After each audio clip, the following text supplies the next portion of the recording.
নতুন বর্ষ উপলক্ষে আয়োজিত আজকের এই সাংস্কৃতিক অনুষ্ঠানের সম্মানিত সভাপতি, এই স্কুলেরই দাদা সদস্য জনাব ইকবাল ভাই, এখানে উপস্থিত আছেন এই স্কুলের প্রধান শিক্ষিকা জনাব বেগম দিলরুবা ম্যাডাম, এছাড়া আরো রাজনৈতিক নেতৃবৃন্দ, অভিভাবক বৃন্দ, শিক্ষার্থীবৃন্দ, সবাইকে জানাচ্ছি শুভ নববর্ষ।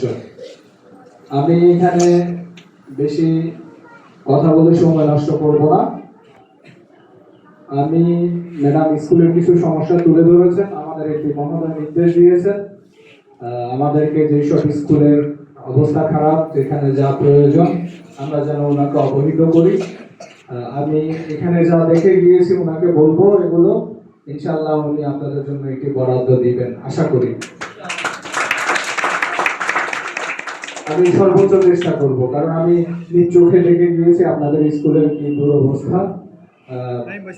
আমি এখানে আরো আছেন ইকবাল ভাই সহ আরো যারা আছেন আমাদের রাজনৈতিক নেতৃবৃন্দ, সবাইকে বলবো এই স্কুলের সুবিধা অসুবিধা ভালো মন্দ সবকিছু যেন সবসময় শিক্ষকদের পাশে থাকে এই আহ্বান জানিয়ে, এবং এই স্কুলের যারা শিক্ষার্থী আছেন ছোট ছাত্রছাত্রীবৃন্দ সবাইকে নববর্ষের শুভেচ্ছা জানিয়ে আগামী বছর নতুন বছর ভালো কাটুক এই আশাবাদ ব্যক্ত করে আমি আমার বক্তব্য এখানে শেষ করছি।